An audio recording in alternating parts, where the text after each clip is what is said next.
up, guys? Good morning. Today is Thursday and the snow is crazy here in Reno. Got some delicious coffee. I always need to start the day with this coffee, I swear. Just recommending coffees. I'm a coffee snob, but I got these awesome coffee pods from natural grocers, however you say it, yes. And it is their breakfast blend. And it has, I think, a llama on the package, but literally this K-cup pod tastes like you actually put it in the grinder. It's very fresh, it's sweet and aromatic, and it's just awesome just for, a cup of coffee. For on the go, it's amazing. I actually like to do my pour-overs at home with some really good grounded beans. That's usually my favorite way to go, but today it's cold and I just want to get started. So yeah, my Zach and Aerith fan art. I am super excited to get this going finally. I really enjoyed just sketching this painting out, and I would love to see where it goes. And I also got my little friend. Hi, Roxy. I got my favorite boo here, my little Roxy girl. She just wanted to say hi. Usually when I do art in the morning, she just absolutely enjoys, or just she's curious. She loves seeing what I'm doing. But yeah, she just loves the camera. Girly. She's 14, so she has a good life. I really like this OBS spot camera because literally you just click on it and you connect, and your camera should say, "Oh, it's sleeping. Wakey wake." So now that it's on, you can actually do a video preview, and there you go. I absolutely love how easy it is. And then you just hit the record button over here, right there, and then it automatically just saves. If you have OBS Studio, it's nice. It just syncs to that as well if you wanted to do some Twitch streaming or YouTube. There's many different programs you can actually upload it to. But here it is, and it's just absolutely amazing. I can't stop bragging about it just because it's so budget friendly and it's so easy to use. Yeah, since it was a snow day, very fortunate to have another day off just to focus on art and whatnot. Yeah, definitely feeling inspired on these cold days. So I got my setup. I got this awesome easel on Amazon. It's amazing. Literally a year ago. It's like a $40 easel. Yes, creative snow days are absolutely the best, I swear. Like just, having your morning coffee and feeling inspired. Oh, it's the best feeling ever to do what you love. But yeah, anyways, I have my watercolor painting here, and actually I was going to pull out my Japanese watercolors. I've been actually doing art since I was a kid. Back when Disney was at its renaissance, at its peak, I remember just like every time a Disney movie came out, I would just be obsessed with it. Like, I would just stay in my room or have a friend over or whatever, but I would just draw these characters from whatever movie it was at the time. And I just loved all that, just the inspiration Disney brought back in the 90s. And now not so much. I hate saying it, but I really wish Disney would go back to their traditional animation because it was very timeless. Like, a few days ago, I've seen some older Disney movies from the 90s, and they truly are timeless. Like the music, the animation. I mean, some of these movies are 30 years old plus, and it's just, they look amazing. versus a lot of the CGI stuff or this fast processed animation, 3D models they create. I'm not against it. Like, I love different types of animation, but it just kind of takes away the soul of the film. So that's why I still, as an artist, I love to create in traditional forms. I know digital art pretty well, but it's definitely not my favorite. Like I said, I love digital artists. There's many talented artists out there, but just when you create something by hand, it has a different feel to it. You can feel part of the artist's energy, and I absolutely love that. So, I have my little fur box. This is where I keep my Kiritaki. I think it's Kiritaki. That's how you say it. Sorry if I'm pronouncing it wrong. But I absolutely love these Japanese watercolors. I've tried so many watercolors, and you know, to each their own. But just something about these, you know, like I have here like a little Winsor and Newton palette. I have these as well, you know, Winsor and Newton Cotman watercolors, and you know, different variations. I've spent some good money on some of these, but you know what? These Japanese watercolors, I swear, they hit the spot. I actually got these really cool ones, opal colors, and they look white out of the package, and they have a slight sheen to them, like whether they're blue or pink. In person, you could actually see the difference. And wow, these are great for overlaying. Like if you're painting a dragon or some kind of glistening on the ocean or a flower or just clothing. They're mainly good for accent colors, just like a little accent to what you're doing to add dimension. And I absolutely love them. And yes, here they are, Kiritaki. I got this palette. I found this one off of Amazon.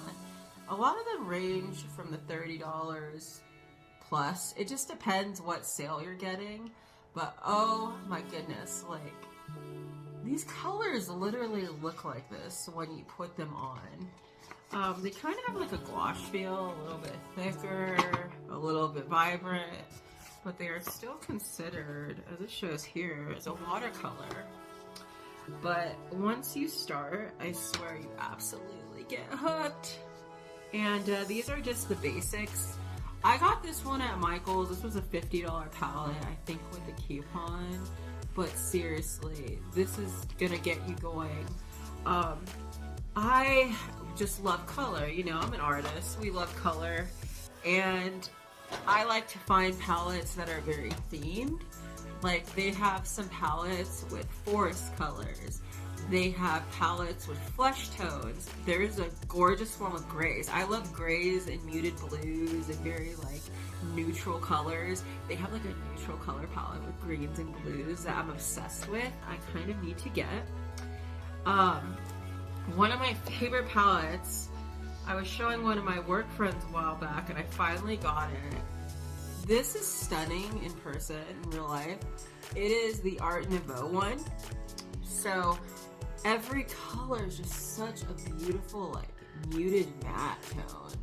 God, it literally, like, just these purples right here and these pinks and flesh tones are so beautiful. And then we have like cobalt blues and different turquoises. They definitely look 1,000 times better when you are putting them on the canvas or the paper, sorry. But for this Zach and Aerith painting, a high percentage of it is the Art Nouveau, especially in her dress, bow, like also in the background, the very subtle transition of colors. They're just great. So if you guys haven't tried this brand or this palette, please try it. Like, even if you're not the best artist, they are fun and they look good. Even if something simple like a flower or a little design, you don't have to get crazy. They are absolutely amazing. You know, and then I have watercolor, which I hate admitting that I have, the cheapos, you know, just like girl on a budget. Honestly, the pigmentation is not as good. I'm not a huge fan of these because the vibrancy isn't there when it actually goes on the paper. But one thing I like about these small little colors, just like kind of budget friendly, is for accents. Like if you want to do a highlight or a highlight on the flesh tone or just some drop of color somewhere, these are their pastels. They kind of have these like Easter color vibe, and I absolutely love the pastels. But yeah, not for creating a whole painting, in my opinion. If you love budget-friendly colors, that's great too. Yeah, so if you're trying to get that rich vibrancy and transparency in the colors, it definitely not the best. And I've experimented with a lot of brands, really high-end, medium grade, budget friendly. I'm down for any art supplies because you know us artists, we like a good deal. So if we can make it work, we will. But definitely try those out. So I'm gonna go ahead and get started. Hi. So here's my setup. I got my light ready. Let's see what we got here. It's a little bright.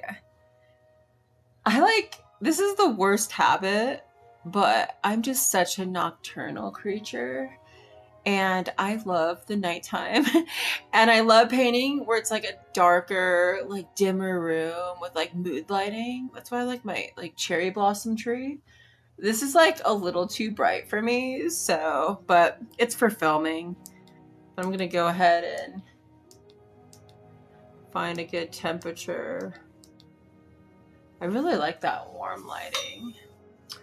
So yeah, one thing I found about painting with watercolor is you really need to plan ahead on where your light source is coming in, because you just start out light and gradually go to dark. You can still re-add light elements, but you don't want to overwork it. So I know a lot of people tend to do that, and it's not very good in the long run because your colors get all muddy, and sometimes you're like, oh, I wanted to put a highlight there and now I can't. See, like right here, I'm adding like this reddish brown tone, and right now I have the blondish color and then the light brown. So like you can definitely re-add darker colors. It's just plan accordingly. And also I know on the camera it's going to pick up the color a little differently, even though I did adjust the resolution and everything, the brightness, contrast, all of that. This is the closest I could get. So with this, I just like to get my brush a little wet, just not too crazy, and just do some little, it's like almost a wash, honestly. Get a little bit of color, drop it. I like to rinse my brush after I drop the color, so it's just blank, has nothing on it, and then it's a little wet. I just kind of gently blend that edge. I usually like to do this when I'm adding layers of color. I know every artist paints a little different, you know, and has different techniques. I love learning different techniques from different artists, but I just absolutely love this one. One of my old art teachers showed me that. I remember when I was younger, I would just like slap black on the painting, whether it was acrylic or whatever. I would just take black and just slap it on, like, oh, his hair is black, black, black, black, you know, and I remember my teacher got mad at me because he was like a person that loved color. Like, no matter what colors he added to the painting, he still created depth with color. Even though there was black, he added lots of black, but he told me, you know, before you add black, work up to it. Like, add dark blues, add purples, add a little bit of red. Like, it just depends what you're going for in your painting. But I remember when he told me that, I got so mad at him. I was like, yeah, you don't know. You know, I was being very stubborn because I was younger. And now it's like, oh, wow. You know, when you're older, like right here, see how I'm adding a navy blue? It's still close to black, but if I put black here, it would take away just all the depth that this has. So yeah, that's one thing I learned from one of my old acrylic / oil painting teachers. Just like layer colors. You won't regret it in the long run. Like, it's gonna give a new vibrancy to it. But if you want to slap down black, I mean, that's okay too. You know, there's all kinds of different styles of art out there. But just preferably like my style or vibe I'm trying to get, I find that, you know, adding different layers of color definitely brings it to life a lot more. And like the brushes I'm using, oh my goodness, I'm a little heavy-handed at times with brushes. Even though I have a light touch, I feel like I kind of abuse these brushes, sadly. So I don't really go out of the way to buy like crazy expensive brushes. I know they have, you know, brushes that are 100% like different animal hairs and things like that. I've always been a synthetic girly on this. I don't know, just the touch of it I like a lot better. And then I don't feel too committed, or if the edges get frayed like this one, I can just get a new one. I like these a lot. These are cheapos from Hobby Lobby, and I absolutely love them. I love the handle. I love the length. They're just great. I enjoy them with these watercolors. They make it so much easier. But you know, that's how it is with the artist, or if you're just starting out with art, you know, just try different things. You know, just people can say different things about something, but you won't know until you try. Then you're like, okay, I like this. So right now I'm just dropping in some colors. I like to work around the image. I don't like to stay just in one area, just focusing on it, especially with watercolor. You need to kind of move around, because if you just get locked in one area, it gets super wet, and then the paper gets all frayed and kind of has that weird texture that it builds up where you're like, oops, I overworked it. Also, too, when it gets too wet, it's harder to create darker shadows and all those things you want to add, come back in and add. So like right now, I'm just kind of going around, and I definitely want some darks in this area because the light source is not over here, so it's a little bit darker. I'm adding this is in Japanese, so I don't know. But it is definitely a dark indigo or navy blue. I absolutely love this color. I love this color because it's so deep, but it has a lot of depth to it. And it's a beautiful color to replace some of the black. So yeah, here I'm just taking the brush and smoothing that out. I'm trying to just give some definition of bricks. I'm not trying to paint every brick here. I'm just trying to create the illusion, because you know, the eye, naturally you're gonna fill in what's there. And then my brush is a little bit drier right now, so this is where I damage the brush. It's a little bit dry, and I do like this dry brush technique where I just kind of get a little bit of paint in there and just scrub it in a little like that.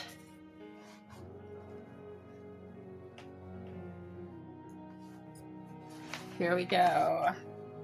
The favorite palette. Sorry if it's a little dirty. I got a little crazy with it yesterday. but I gotta clean it out a little bit. So, this is an old mauve. God, I love this. It is a nice, rich, neutral, like purple, like a grape plum kind of color, but it's just so neutral and matte. It literally, I love it. It has like a gray tone to it, but when you look at it in person, it's not. It has that nice purple reflection, as you can see in like Eris dress right here, like up in here. That's that color. And I don't want to say it's sheer. Like, it has enough consistency to like create a crease or texture or whatever you want, but it's not overbearing where it's gonna take away all these other colors. See how I'm just kind of doing a wash of it near the yellow? I just want some more creases in her dress. Like in here, I'm just kind of mixing into the yellow. And it's just like one of those colors. It's just great working with. It just really adds to it. I don't want to get too crazy on her dress because I still want her dress to be pink. I just want to create some darker highlights.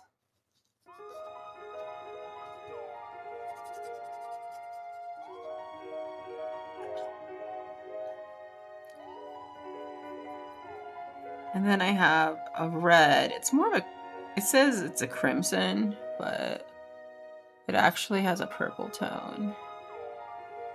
This goes right along with her jacket. I have that bright red, and I'm just trying to drop in a few highlights. Sorry, a few shadows. Actually, you know what? I'm going to change brushes because there's a lot of little details in there I don't want to go right over. So like her little belt strap, just kind of creating like a shadow. And also in here where her hair is, in his glove. In here. And I like to give some definition against the arm. And also want to do like a little crease in her jacket. Little wrinkle. Oops, I went down too far on the wrinkle. But I just cleaned my brush off just now. And I'm gonna soften this. I like to usually soften one side, whether it's the top or the bottom. I'm going in here and just creating some more definition in the creases and whatnot. In here too.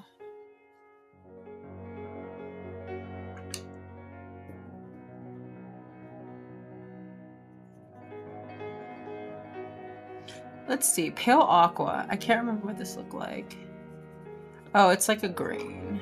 Never mind. We could do green. I mean, honestly, see how his armor is like, and his shirt is really dark over here? You can truly add any color. Like, as long as it's within the green, blue, purple, gray spectrum. I mean, you could even put a tint of red, but there's not too much red reflecting in this, so I like to stick with this stunning grayish blue. Absolutely love it. Right in here on his armor.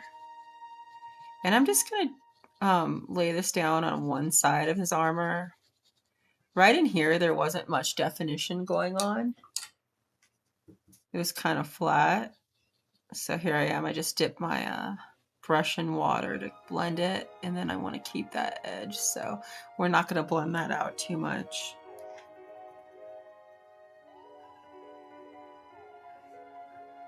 I'd like to take a darker color and do some creases in his pants. But right now, you know what? Actually, this grayish blue is pretty good at doing some creases in his pants.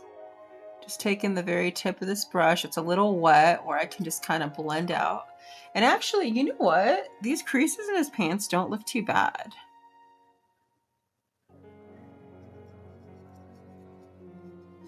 So I'm just kind of blending them in there. Again, with watercolors, just lots of detail. Lots of glazing over with color. Little details like this.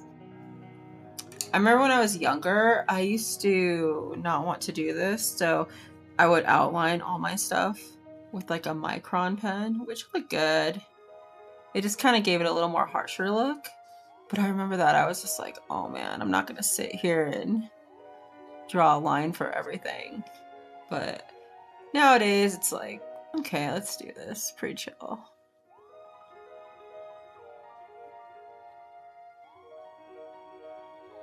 Some lines in his shirt. Some highlights. Also, he's like a knit shirt kind of texture, so I'm gonna bring some in his collar right here, little pieces.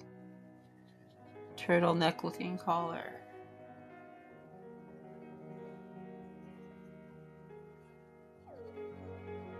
And this is like a dark green, greenish gray.